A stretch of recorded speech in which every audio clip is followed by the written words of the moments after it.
सीमा गर्मियों की छुट्टियों में अपनी नानी के गांव आई थी। सीमा नानी के घर पहुंचने के बाद अपनी नानी के पैर छूती है और उनसे आशीर्वाद लेती है।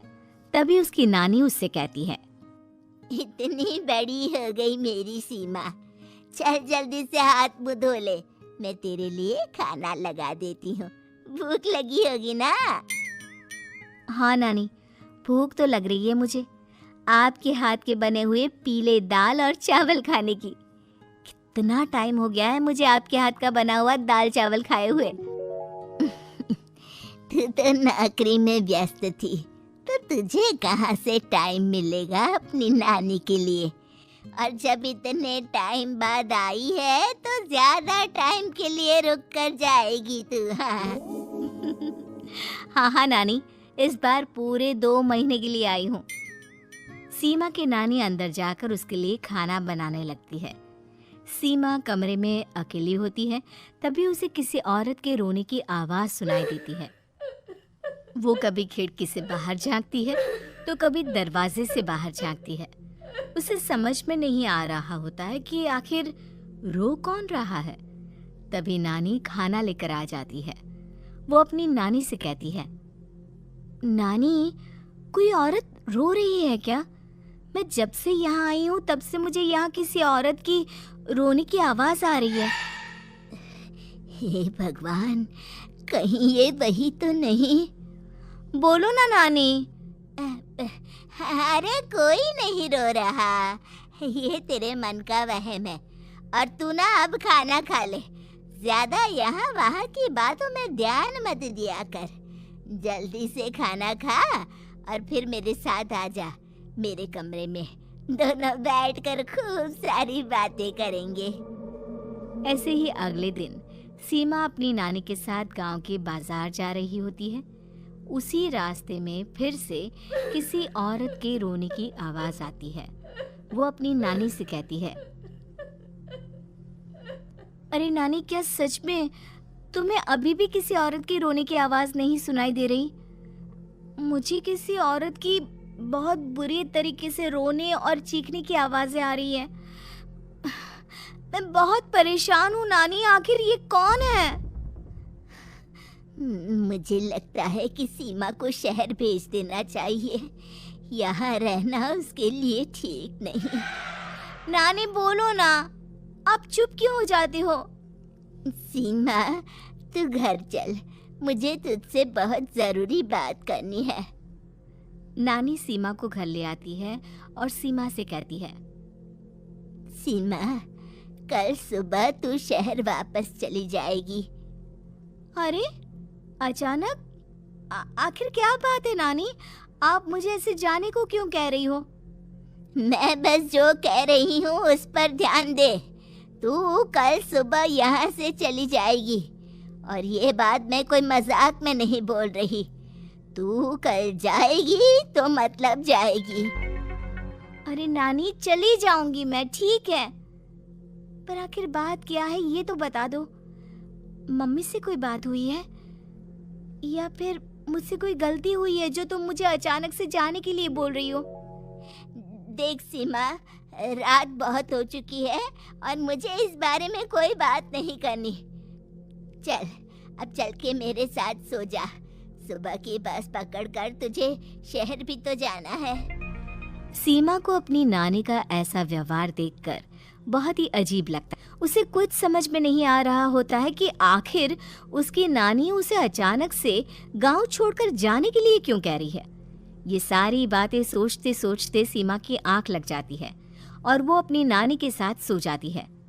ऐसे ही आधी रात को सीमा को फिर से किसी औरत की रोने की आवाज सुनाई देती है।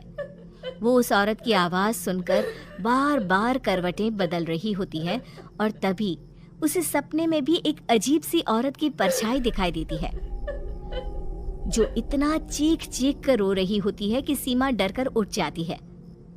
वो पूरे पसीने पसीने हो रही होती है।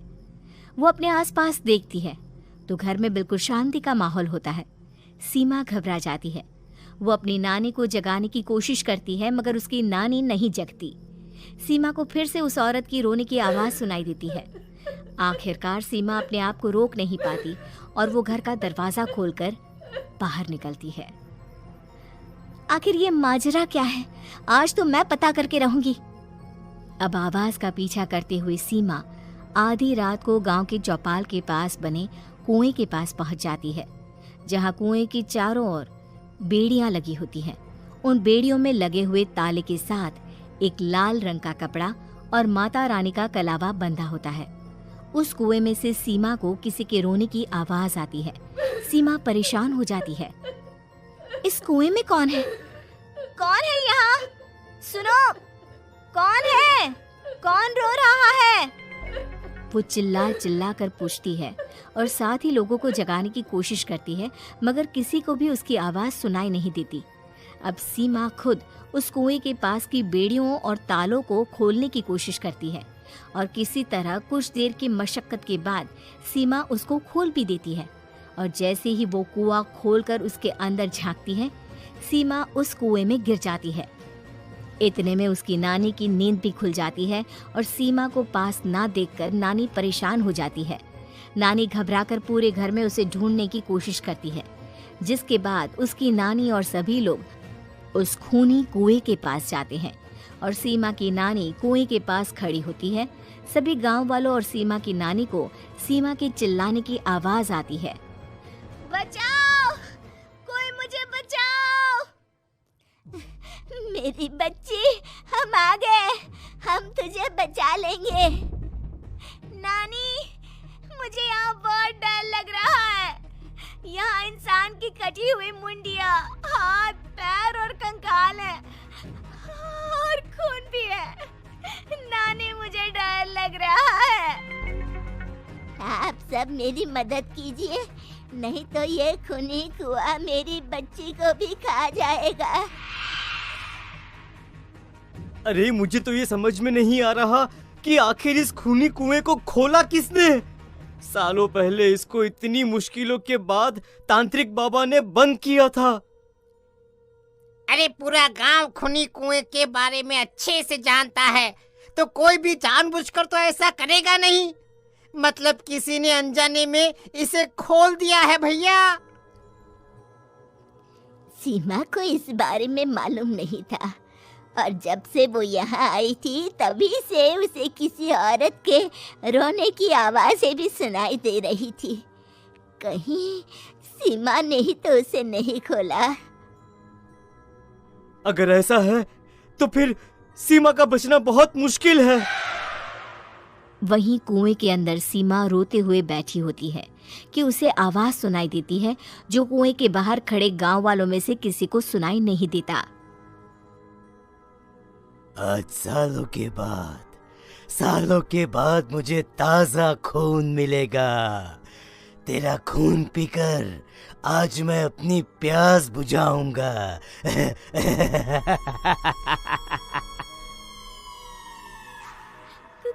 कौन है? कौन है? मत मारो प्लीज, मुझे जाने दो प्लीज। मैंने किसी का क्या बिगाड़ा है? वो तुझे मरने के बाद पता चल ही जाएगा। जितने में गांव वाले और सीमा की नानी कुछ सोच पाते, उतने में उन्हें सीमा के चिल्लाने की आवाज आती है और अगले ही पल सब शांत हो जाता है। क्या हुआ? सीमा, मेरी बेटी। माफ करना बहन, लेकिन अब सीमा वापस नहीं आएगी। हमें एक बार फिर से कुएं को बंद करना होगा। गांव वाले तभी तांत्रिक को बुला कर लाते हैं। एक बार फिर अपनी शक्ति से तांत्रिक बाबा उस कुएं को हमेशा हमेशा के लिए बंद कर देते हैं और वहां एक बोर्ड लगा दिया जाता है कि यहाँ आना मना है।